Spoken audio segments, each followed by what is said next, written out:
तो देखिए जो लोग हैं यहाँ पे जो घायल है वो पहुँच रहे हैं, हाथों में इनके बैंडेड है। साफ तौर पर इनका यही कहना है प्रशासन से जो है एक नाराज़गी वो देखने को मिल रही है कि प्रशासन की तरफ से हेल्प नहीं मिल पाया। लेकिन इनका भी ये भी बताना है कि जब भगदड़ मची है तो उस दौरान बहुत ही मुश्किल से देखिए ये जो है प्राइवेट हॉस्पिटल में गए जहाँ पे इन्होंने पट्टी बंधवाई है और उसके बाद इनकी जान बच चुकी है और यहाँ पे ये LNJP अस्पताल पहुँचे हुए हैं ताकि इनको कोई मदद मिल सके।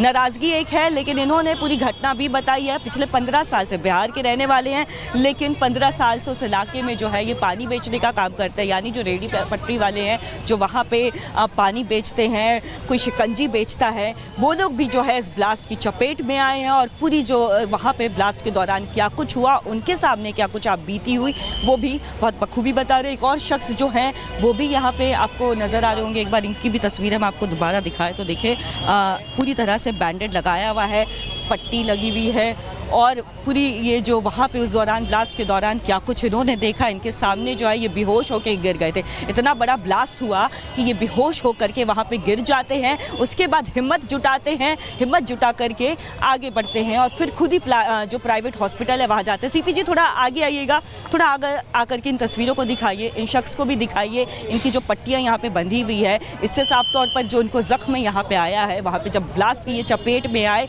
और ऐसे में देखिए खुद से इन्होंने हिम्मत की। सबसे पहले ये बेहोश हो जाते हैं और उसके बाद खुद ही हिम्मत करते हैं, प्राइवेट अस्पताल में जाते हैं और उसके बाद वहाँ पे दिखाते हैं। LNJP अस्पताल आए हैं लेकिन इनका भी यही कहना है कि यहाँ से इन्हें मदद नहीं मिल पा रही है, प्रशासन से नाराज भी नजर आ रहे हैं। जी बिल्कुल कोमल, एक अहम जानकारी आप दे पा रही थी लेकिन अभी दर्शकों को एक और बड़ी हम जानकारी देने जा रहे हैं। फरीदाबाद में अब एक्शन धड़ाधड़ तेज हो गया है और वहां पर गहमागहमी काफी बढ़ गई है। ऐसे में एक बड़ी जानकारी ये आ रही है कि छापेमारी का दौर शुरू हो गया, ऑपरेशन जारी है। धमाके के बाद फरीदाबाद में बड़ा एक सर्च ऑपरेशन शुरू कर दिया गया है। फतेहपुर तगा और धौज गांव में सर्च ऑपरेशन जारी है। तो एक बड़ा सर्च ऑपरेशन जिसके बारे में खबर आ रही है, जो गाँव धौज है, गाँव फतेहपुर है, जिसे गाँव फतेहपुर तगा कहते हैं। और काजल हमारे साथ जुड़ चुकी है। काजल, वहां पर क्या चल रहा है, ऑपरेशंस किस तरीके से चलाए जा रहे हैं?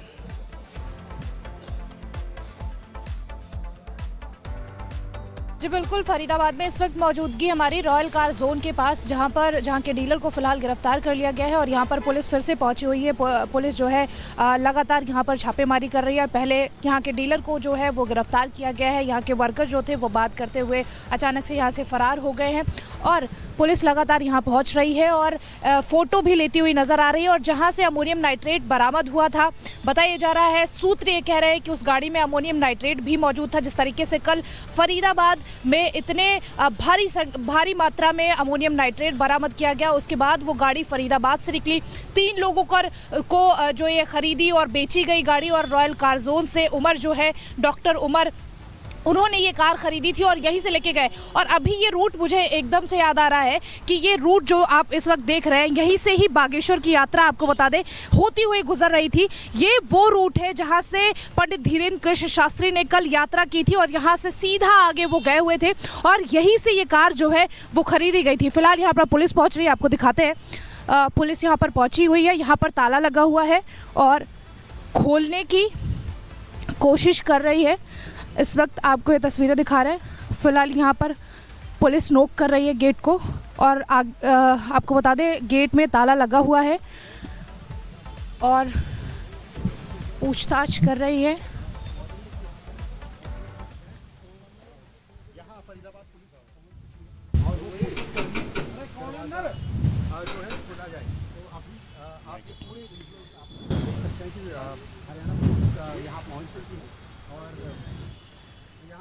हरियाणा पुलिस अभी यहाँ पहुंची हुई है रॉयल कार जोन में, जहाँ पर दरवाजे को जो है वो नोक किया जा रहा है। इसका पता करेंगे।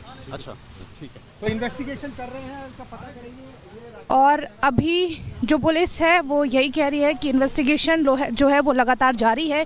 डीलर को गिरफ्तार किया गया है और जो वर्कर हैं वो यहाँ से फरार हैं। इस गेट को खटखटा के पुलिस चेक कर रही थी कि क्या कोई अंदर मौजूद है, पर आगे आपको बता दें गेट में ताला लगा हुआ है और पुलिस लगातार जानने की कोशिश कर रही है कि आखिर क्या कुछ हुआ था। सर, किसी की यहाँ से गिरफ्तारी भी हुई है? सर, किसी की गिरफ्तारी भी हुई है यहाँ से रॉयल कार? सर, किसी की गिरफ्तारी हुई है रॉयल कार? हाँ हाँ जी हाँ जी हाँ जी राकेश जी, कोई बातचीत अभी हुई है आपकी? कोई कांटेक्ट हुआ है इन लोगों से? नहीं इनसे कोई कांटेक्ट हो नहीं, अभी कांटेक्ट नहीं हुआ यहाँ है। से किसी की गिरफ्तारी भी हुई है? देखते हैं मैडम, वो कौन लेके गया है, अभी कैसे क्या इन्वेस्टिगेशन इन्वेस्टिगेशन कर रहे हैं अभी। हाँ जी तो हाँ जी। राकेश जी ने बताया कि इन्वेस्टिगेशन चल रही है। फरीदाबाद पुलिस तो के SHO हैं यहाँ पर। जो हरियाणा पुलिस है वो SHO है फरीदाबाद, वो यहाँ पर पहुँचे हुए हैं और सुबह से कई चक्कर कई राउंड यहाँ पर आ चुके हैं, जानने की कोशिश कर रहे हैं कि आखिर यहाँ पर ये कार कब बेची गई थी, क्योंकि अभी ये सवाल बना हुआ है। ये लगातार लोग जानने की कोशिश कर रहे हैं, क्योंकि ये कार जो रॉयल कार जोन है वो 1 साल पहले ही खुला है। ऐसे में लोग ये जानने की कोशिश कर रहे हैं, पुलिस भी ये जानने की कोशिश कर रही है कि आखिर उमर ने यहाँ से कार कब खरीदी थी, क्योंकि जो गाड़ी रजिस्टर्ड है वो सलमान के नाम पे रजिस्टर्ड है। उसके बाद तारिक ने सलमान से ये गाड़ी खरीदी थी और तारिक ने कब रॉयल कार को ये गाड़ी बेची थी और उमर ने कब खरीदी, अभी तक इसका जो है अंदाजा नहीं लग पा रहा है और पुलिस भी वही। चलिए, एक बड़ी खबर आ रही है इस वक्त कि उमर और आमिर का कनेक्शन सामने आ गया है और एक बड़ी जानकारी हम आपको बताएं कि उमर और आमिर का कनेक्शन सामने आ गया है। उमर और आमिर की एक साथ तस्वीरें सामने आ गई हैं और क्या कनेक्शन था, क्योंकि हम बता रहे हैं आपको कि बेहद ही करीबी मामला ये बताया जा रहा है। दोनों एक दूसरे से कैसे टेलीग्राम से कनेक्टेड भी थे और अब तस्वीरें सामने आ गई हैं जो ये बता रही हैं कि ये कनेक्शन जो है किसी बड़े आतंकी घटना को देने के लिए, अंजाम तक पहुंचाने के लिए बिल्कुल ये साथ में थे। उमर और आमिर, ये दोनों का कनेक्शन सामने आया। उमर और आमिर की एक साथ तस्वीरें सामने आ गई है जो तस्वीरें बता रही हैं कि इनके बीच में कनेक्शन था, लेकिन जो कहा जा रहा है कि यहाँ फरीदाबाद में 2-3 साल से इनका रहना आना जाना हो रहा था, तो ऐसी स्थिति में ये क्या प्लानिंग कर रहे थे, किसी को कोई सुगबुगाहट नहीं लगी। इंटेलिजेंस पर जरूर एक सवाल खड़ा होता है, लेकिन इस वक्त जो अहम जानकारी है वो इस बात को लेकर कि उमर और आमिर का जो कनेक्शन है वो सामने आ रहा है। उमर और आमिर की एक साथ तस्वीरें सामने आ गई है। इससे पहले हमने आपको बताया कि ड्राइवर जो उमर था उससे जुड़ा हुआ खुलासा हमने आपको बताया था कि बेहद करीबी था डॉक्टर आदिल का उमर नबी, और आदिल और उमर टेलीग्राम ग्रुप पर एक साथ एक्टिव थे और ये रेडिकल डॉक्टर ग्रुप से ये आदिल और उमर जुड़े हुए थे। और इसके बारे में जो पूरी प्रोफाइल है अगर हम आपको बताएं तो पूरी प्रोफाइल ही अब सामने आ गई है और ऐसे में दोनों एनक्रिप्टेड टेलीग्राम चैनलों पर सक्रिय थे और एक खास ग्रुप से जुड़े हुए थे जहां से ये लोग एक दूसरे से बातें किया करते थे, कनेक्ट रहते थे। और ऐसे में इस बड़े कनेक्शन के बाद अब ऐसा लग रहा है कि जो जांच एजेंसियां हैं जिस दिशा में जांच कर रही है वो एक सफल। और एक और बड़ी जानकारी आपको बता दें, यार भारत पर डॉक्टर उमर के परिवार का दावा आया है। उन्होंने कहा है कि उमर हमेशा अपने काम में मगलूश रहता था। उन्होंने कहा है कि वो अपने काम में हमेशा व्यस्त रहा करता था। उमर बहुत कम बातें करता था। परिवार वालों का ये बड़ा बयान सामने आया। उन्होंने कहा है कि गाड़ी के बारे में हमें नहीं पता है। साउथ कश्मीर के पुलवामा एरिया में जहां पर डॉक्टर उमर रहता था, इनके कुछ रिलेटिव्स हमारे पास मौजूद हैं जिनसे बात करने की कोशिश करेंगे। आप मुझे बताइए, आप क्या लगते हैं डॉक्टर उमर के? उनकी भाभी हूँ। आखिरी बार कब उनसे बात हुई थी और क्या कुछ बात हुई थी? क्या कहा था आपने उनसे और उन्होंने क्या कहा था आपसे? कुछ भी नहीं। जुम्मे के दिन हमने बात की, बस बोला घर आ जाओ। तो कुछ यहाँ पर बातचीत हुई थी, पुलिस आपके पास आई थी, उन्होंने कुछ कहा आपका? भाइयों को लेकर चले गए, बस बोलो कुछ पूछताछ करनी है, इससे ज्यादा कुछ नहीं। तो ये डॉक्टर उमर है, ये क्या काम करते थे और वो ये कब कश्मीर से बाहर चले गए थे? वो वहाँ जॉब करता था, एज ए प्रोफेसर वहाँ पढ़ाता था।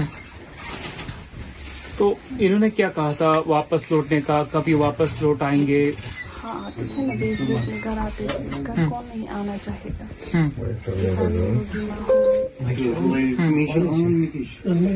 आता था बीच बीच में, लेकिन आधा घंटा या दिन भर रहते थे बस, फिर चले जाते थे।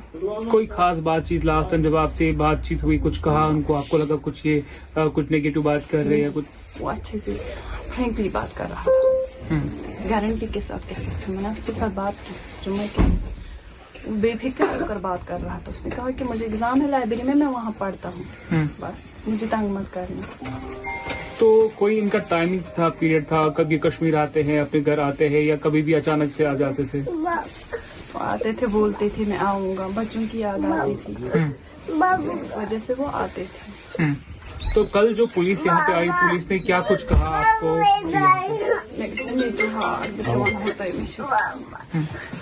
चलिए आपको बहुत शुक्रिया बात करने के लिए। आपने सुना किस तरह से ये पूरी ये कहानी बता रही, किस तरह से, हालांकि यहाँ पे काफी रिलेटिव जो है इनको यहाँ पर अभी